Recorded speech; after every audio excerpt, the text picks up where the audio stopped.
पहले चरण की लड़ाई पूरी हो गई, दूसरे चरण में दोनों पक्ष कहां खड़े हैं, किसकी चुनौती ज्यादा बड़ी है? देखिए, जो पहला फेज था उसमें इंडिया ब्लॉक को एनडीए से थोड़ी लीड थी। अब यहां से है जो स्ट्रांग होल्ड शुरू होता है इंडिया ब्लॉक का। अगर आप सीटों के मामले में देखें तो अगर केरल की 20 सीटें हटा देते हैं तो लगभग सारी सीटों पर एनडीए जीती थी, लगभग 63 आउट ऑफ 67। यानी यहां पे जो इंडिया ब्लॉक है उसको अगर अपनी दावेदारी मजबूत करनी है तो एनडीए के सीट टैली में सेंध मारनी पड़ेगी, चाहे वो आसाम हो, बिहार हो, यूपी हो, राजस्थान हो, मध्य प्रदेश हो। इन सारे राज्यों में एनडीए ने पिछली बार स्वीप किया था। वहीं अगर एनडीए को 370 का मिशन अपना पूरा करना है तो केरल ही एक राज्य है जहां पर एनडीए को अपनी सीट टैली बढ़ाने की उम्मीद हो सकती है। लेकिन वहां पर एक ट्रायंगुलर कॉन्टेस्ट हमको देखने को मिल रहा है, जैसा हमने कल डिस्कस किया था। बीजेपी के लिए वहां राह इतनी आसान नहीं है, तो देखना पड़ेगा कि कैसे पैन आउट करता है ये फेस। मैं सीधे मनीषा जी का यहां पर रुख करना चाहूंगा। मनीषा जी, 2019 के दूसरे चरण को अगर हम देखें तो वहां पर जो एनडीए और इंडिया के बीच जो फासला है वो 39 सीटों का है, बीजेपी और कांग्रेस के बीच जो फासला है वो 34 सीटों का है। ऐसे में आपसे हम जानना चाहते हैं, क्या कोई ऐसी लहर, कोई ऐसा अंडर करंट आप देख पा रही हैं कि कांग्रेस और इंडिया गठबंधन बाजी को पलट दें, तस्वीर को पलट दें? और वो कौन से फैक्टर हैं, वो कौन से इश्यूज हो सकते हैं जो बीजेपी के लिए सेकंड चरण में काम कर सकते हैं? देखिए, बहुत सारे सवाल आपने पूछ दिए। सबसे पहली बात यह है कि इस चरण का मुख्य लक्ष्य जो है, जैसा कि अमिताभ जी ने बताया, कि एनडीए को अपना गढ़ बरकरार रखना है। और केरल में लगभग ना के जैसी स्थिति है कि एनडीए कुछ कर भी पाएगा, तो मोटा मोटी एनडीए को अपना लहर बरकरार रखना है।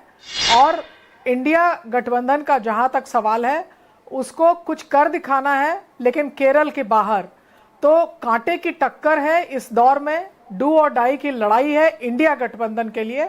बाय एंड लार्ज एक डिफेंसिव पिच पे एनडीए को खेलना है, को कुछ कर दिखाना है। जहां तक अंडर करंट का सवाल है, बाय एंड लार्ज इंडिया गठबंधन जो है वो रीजनल सत्रप्स के सहारे पे है।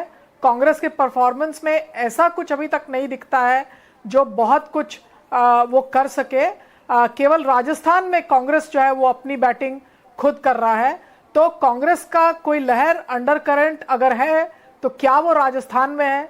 क्या एक राष्ट्रीय दल केवल एक सीमित राज्य में अपना लहर बना सकता है? क्षेत्रीय दल ऐसा करें तो हम मानते हैं कि ऐसा वो कर सकते हैं, क्योंकि वो एक क्षेत्रीय अस्मिता पर या क्षेत्रीय मुद्दों पर बात उठाते हैं। लेकिन राष्ट्रीय दल क्या क्षेत्रीय लहर बनाएगा, ये बात कांग्रेस के सामने आती है। लेकिन बाकी सारा का सारा दारोमदार जो है वो स्टेट लेवल फोर्सेस पे है, और स्टेट लेवल प्लेयर्स जो हैं उनके ऊपर सारा का सारा दारोमदार है। मैं अमिताभ जी का रुख करना चाहूंगा। अमिताभ जी, हम लगातार डेटा दिखा रहे हैं, जो विनिंग मार्जिन है, जीत का प्रतिशत है, वो भी वहां पर भी बीजेपी भारी पड़ती है कांग्रेस पर, एनडीए भारी पड़ता है इंडिया गठबंधन पर। अब दोनों एक दूसरे को रिप्लेस करना चाहते हैं। इस पैमाने पर किसको कहां खड़ा पाते हैं आप? देखिए, जीत का जो दायरा था, जो अंतर था, पिछली बार 20% से ऊपर था जहां बीजेपी या एनडीए जीती है। इसका मतलब है कि ये बहुत बड़ी लीड है जी। इसके लिए आपको 20% की स्विंग चाहिए, यानी 10% बीजेपी का वोट शेयर कम हो जाए और ये 10% निकल करके अगर कांग्रेस या इंडिया ब्लॉक में ऐड हो जाए, तब जाकर के कहीं कांटे की टक्कर होगी। वहीं इंडिया ब्लॉक का जो मार्जिन है वो 10% ही था। इसका मतलब स्विंग सिर्फ यहां पे 5% का चाहिए। अगर 5% घट जाता है इंडिया ब्लॉक का और 5% वो एनडीए अगर कैप्चर करने में कामयाब होता है तो वहां कांटे की टक्कर हो जाती है। तो किला जो है वो ज्यादा मजबूत दिख रहा है एनडीए ब्लॉक का, क्योंकि मार्जिन बहुत बड़ा है यहां पर। और पिछली बार इसमें हिंदी भाषी क्षेत्रों में भी राजस्थान जी, यूपी, एमपी, बिहार, इन सब राज्यों में भी चुनाव हो रहा है, जहां पर सीधी की सीधी कांग्रेस के साथ टक्कर है अगर यूपी को छोड़ दें तो। और वहां पर ऑफ कोर्स इंडिया ब्लॉक में कमजोर कड़ी जो है वो कांग्रेस कहीं ना कहीं है।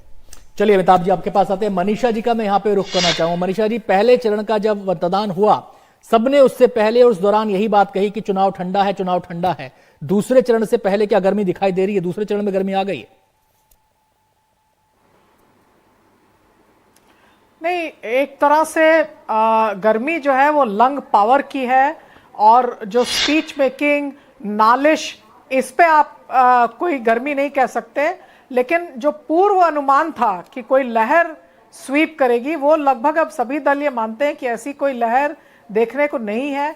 ऐसे में हर पॉलिटिकल पार्टी अपने वायदों को लेके, अपने काम को लेके, अपने परफॉर्मेंस को लेके, अपनी छवि को लेके, लेकिन उससे भी ज्यादा उनका नेतृत्व कैसा है उसको लेके वो जमीन पर वोटर्स के पास जाएंगे, और ऐसा करना राजनीतिक दलों का अपना अधिकार है।